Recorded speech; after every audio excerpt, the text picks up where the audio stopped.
can actually make a statement. Vaccines do work. Vaccines work. There's no question about it. But there's a big group, especially in England. They're not evil. They're just misdirected. They think that vaccines don't work. They have great statistics that come out, which I saw. They have no meaning to me because they're not really statistics. It's someone just gave an opinion. That's what they really were. But our practices lately, we don't see meningitis.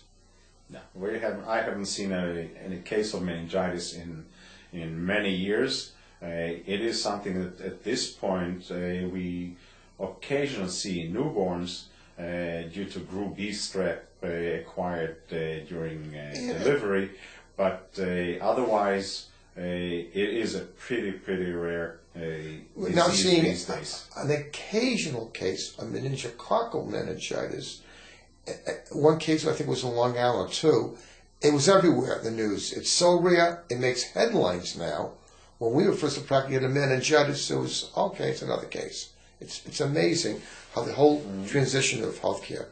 Well, Menactra, which is again the meningococcal vaccine, is also a vaccine that's available for the teenage population, college students, and so on.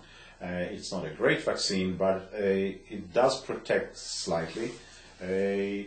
But again, this is a disease that is present, and unfortunately we may not be able to eradicate every disease under the sun and every infection under the sun, but under good medical practices we should be able to protect the kids for whatever we can.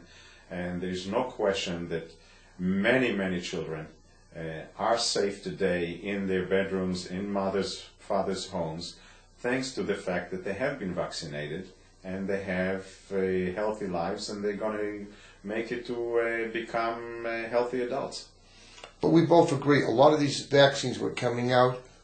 We want the parents to make the decision with the pediatrician. We don't want to mandate it for a while, but we think we should do our homework.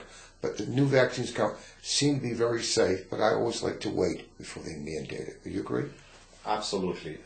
We should obviously vaccinate the children with the mandated vaccines. There are other vaccines that are recommended, not necessarily mandated, and that is something that the parents have to be part of the consent process to give those vaccines to children.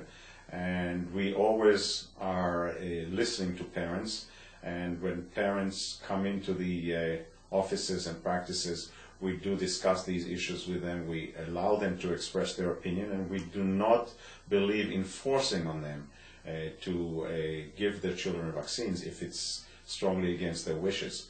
It probably will not be wise to do that. On the other hand, we should try and convince them and give them all the right ammunition, the right information to make the right decision for the sake of their kids and for the safety of their children. In fact, the new vaccine, Cogadisol, I think the child or young adult should have just as much a decision as the parents, and we should do our homework and explain why we do it. It makes good sense. Most people won't say no. It is definitely a true statement. That is a vaccine that is there to protect kids from the acquisition of cervical cancer, and it is really a novel invention of actually vaccinating children against the virus and prevent cancer. It's the first vaccine of its kind. I wish there were other vaccines of this sort that will prevent cancer. I would be the first one to roll my sleeve and take it. But being it's a vaccine that's addressed towards the teenage age group, and they obviously already are at an age where they can participate in the decision making of taking the vaccine or not, they definitely should be part of the decision process as far as taking